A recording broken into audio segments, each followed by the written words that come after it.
I was held up in chains, the river was free. When I was covered in stains, the river was clean. When I was losing my way, the river found me. And I can see the river, I can feel the river. I'm letting go of all I hold on to, let it wash away.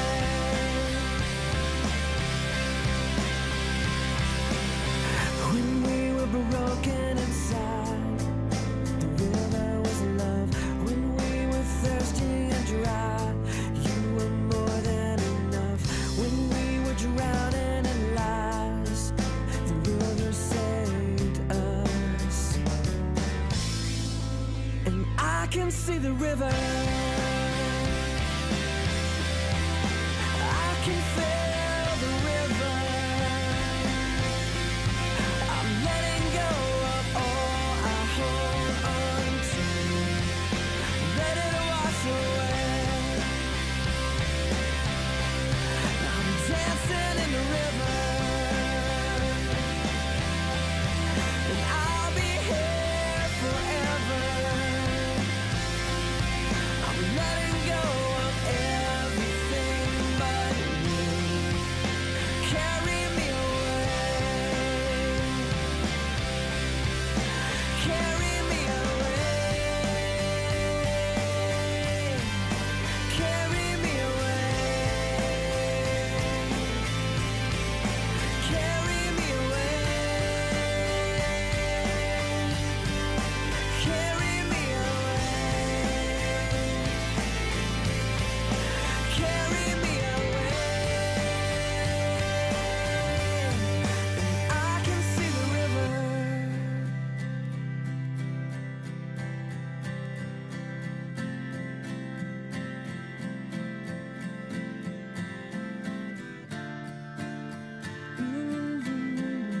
It's washing me away. My life is in the river,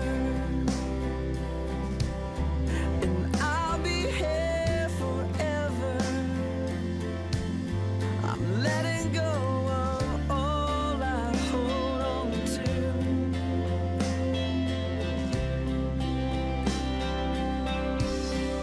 Can you see the river? We're standing in the river, letting go of everything, everything but you.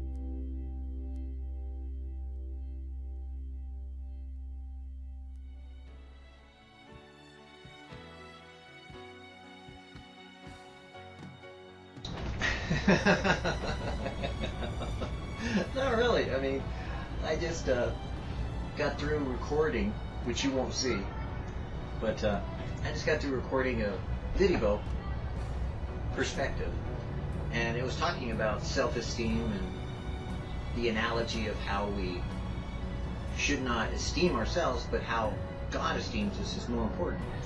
And it was kind of a neat study. You know, God was speaking to me while I was going through it, and I was kind of sharing as it came right out of my mouth. I was listening, so to speak, and it was kind of like, wow, that's kind of cool, So I was going on, and the sun came up over the mountain, and I was kind of enjoying, the morning, and just really kind of relaxed, and just kind of going, this is nice, just peaceful. And I talked about peace, and so then when I got done, I got up, go back in the computer to turn off the recording, and sure enough, there's a warning sign on my screen saying, warning, this video is not recording sound. Which leads me to this recording. How do you deal with stress? How do you react to things not going the way you planned? How do you adjust your attitude to deal with actions and circumstances that are beyond your control? Oh, you could get mad, I guess. You could get frustrated and say, oh man, I know that, I set that recording up, and sure enough, I'm positive I checked the camera and I checked the sound, and, that little camera thingy, it should have been working. Well, that's one way. Or I could go, oh, that devil, man, he attacked my camera. He put that, curse on it, and he made it act up, because he's just trying to afflict me. So I'm putting up my shield of faith, and I'm going to act like a Christian and cast him out in the name of Jesus. Well, I guess that's one way too. There's a lot of ways you could react to it, I guess. You could kind of like, plan out, and coordinate your double check, triple check, kind of checklist, so that every day that you wake up, you go through your checklist to make sure that everything's checked. Check. And me speaking as a network engineer, checkmate, guess what? Even if you did all those checks, sometimes it would still happen. So the point is you learn, if you're a Christian for very long, that lots of things are going to come up and upset your apple cart. Lots of things are going to happen in life that are going to change your plans. Jesus had a way of saying it, that the wind blows whither it will. You neither know where it's coming from nor where it's going. So too is everyone led by the Spirit of God.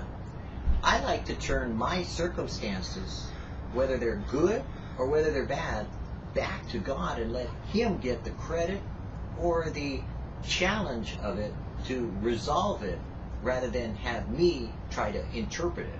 Because you see, if I try to interpret my circumstances, I can come up with all kinds of millions of ideas about why or what happened. And none of them could be correct. Because God may be at times doing things I have no concept of. Proverbs 3, 5, and 6 actually warns me of trying to do things my way. It tells me to trust in Him, but to not lean on my own understanding. So whenever I think that I should lean into my own understanding, I usually have a warning program that goes off in my own spirit, so to speak, or my own mind, that says, warning, your thinking is stinking thinking, and you need to think of it in a different way. And I kind of go back to God and say, Lord, what did happen? Sometimes He tells me, sometimes He doesn't. But I never really presume to know automatically that what happened was either somebody's fault or something else going on. When I look at the Bible, I can read something in Job that's very fascinating to me, that changed my whole perspective about life in general. It completely, it made me think about the Greek mythology, where the Greek gods were playing games and all that stuff. But anyways, Job inspired me by recognizing sometimes things are happening that have nothing to do with what we are experiencing. In other words, God, at the beginning of Job, has a conversation with Satan. It says that the sons of God presented themselves before God, and among them was Lucifer, or Satan. And he's an angel, a fallen angel, rebellious, and he's trying to, accomplish his purposes. And he's kind of pulled a fast one on everybody, and he's the God of this world temporarily. But the point is, he comes before God. He says, hey, here I am, I'm here too with the sons of God, God says, hey, have you checked out my servant Job? Man, there is no one like him in all the earth. And Satan says, no way, give me a break. He says, you've got him so protected and packed up and packaged that, man, of course he's your man, because you've got him covered. Now, if he was really your man, then I could do something to him and he would curse you before God and before all of creation. And he says, God says, try it, but don't kill him.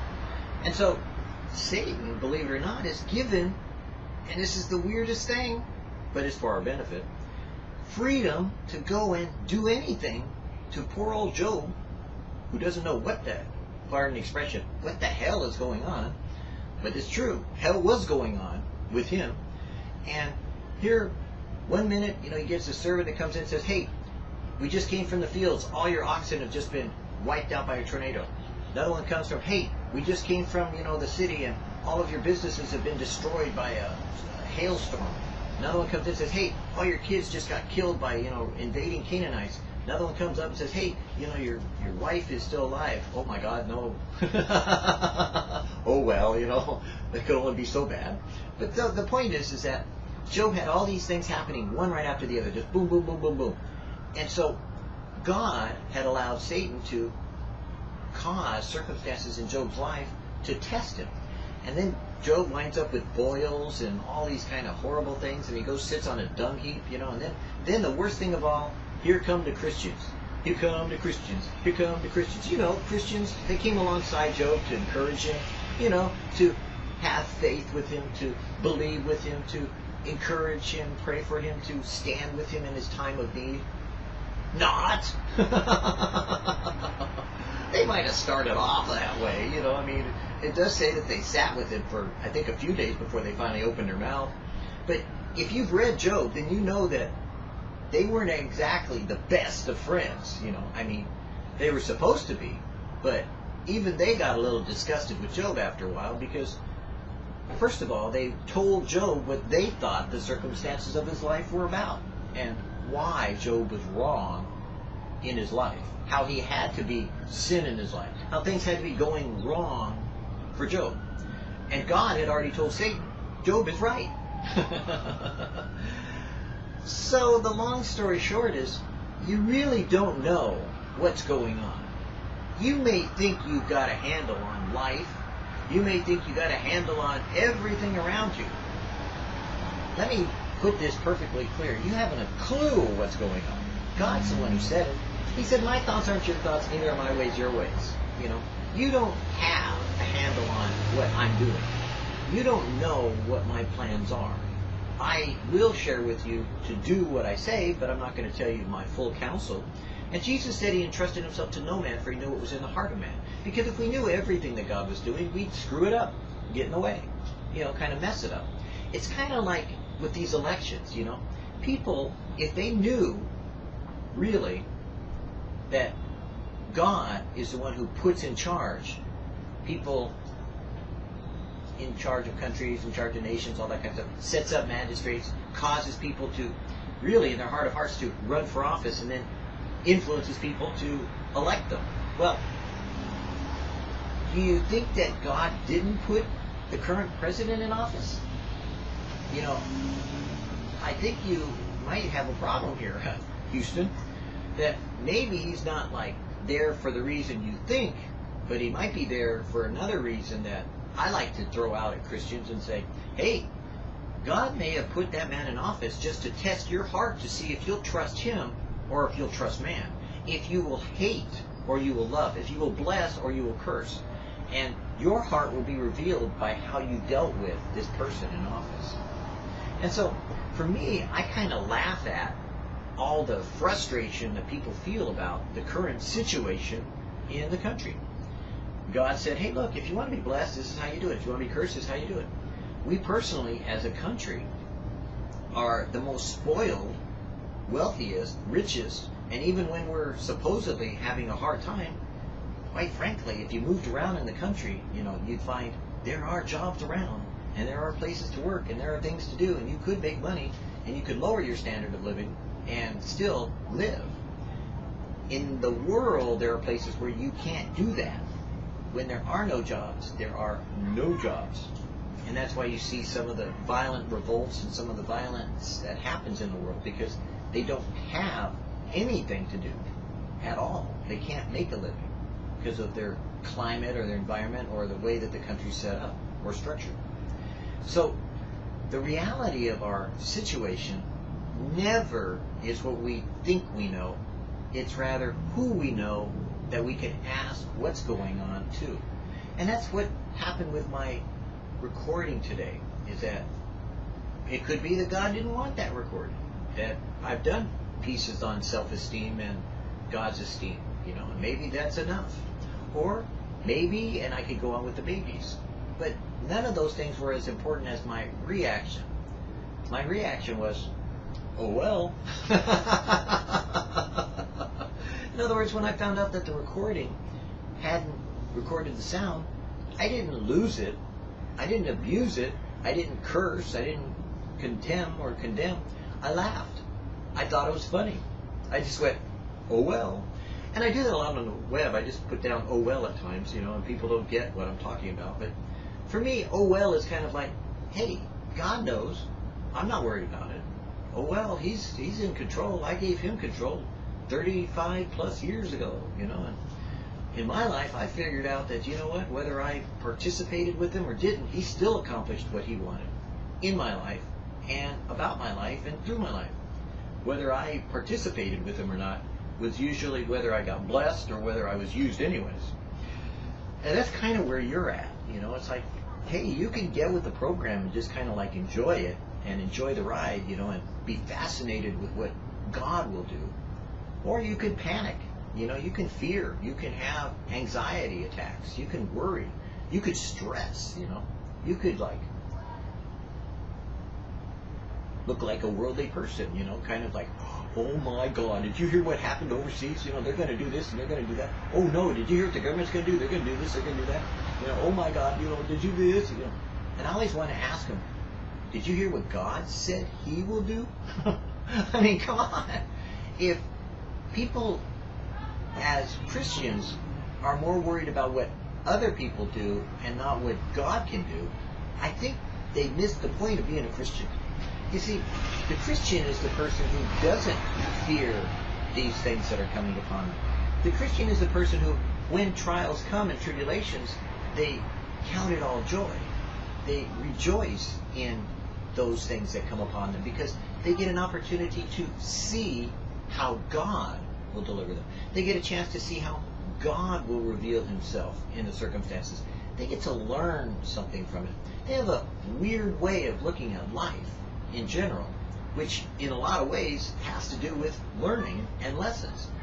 Because life is about learning, and the process of learning is our wisdom that we accumulate through our life experiences. We will use those things in heaven. They will be profitable to us. They will be a part of our existence in eternity. And so we won't stop learning when we get to heaven. We're not going to know it all when we get there. That's foolishness. I don't know who ever first conceived of that idea, but nowhere does the Bible say that.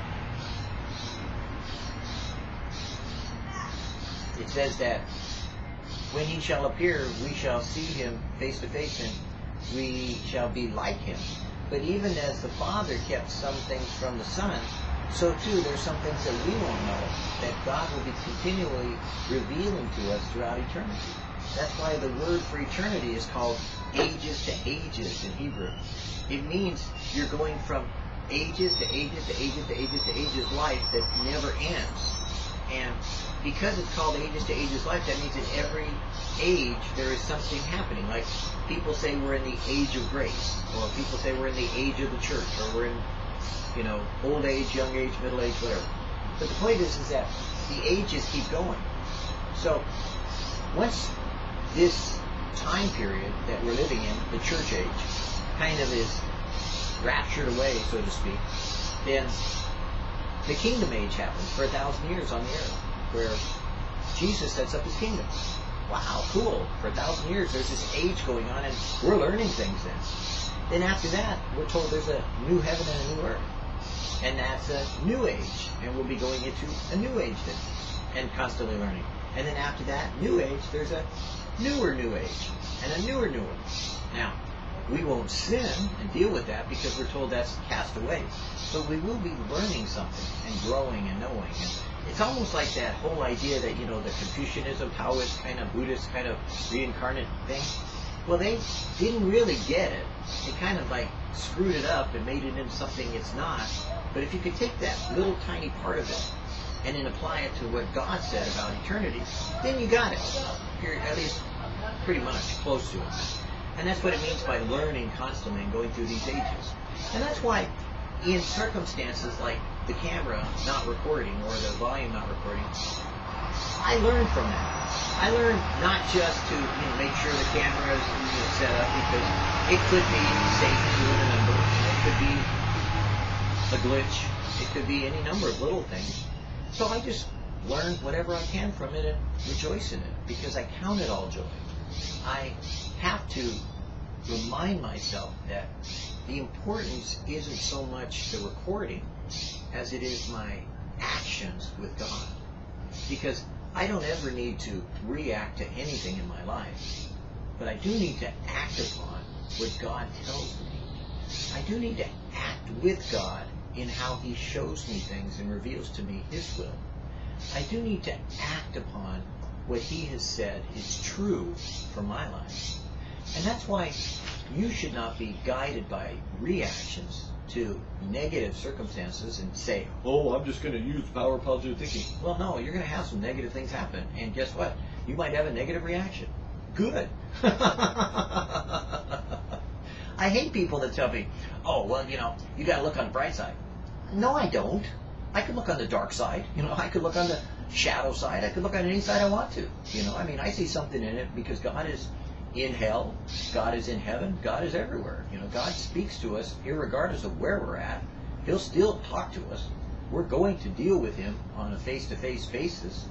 But the reality of knowing that means that I can accept from His hand anything that comes my way, whether life or death, whether principalities or powers, spiritual wickedness. None of that can separate me from the love of God that He has for me. I am always assured of that. So my confidence is always in every circumstance. Not only can I rejoice, which is kind of, absurd to most people, but what sounds a little strange is I can even give thanks for not having that recording go through. Just means I get to do another one. Praise the Lord.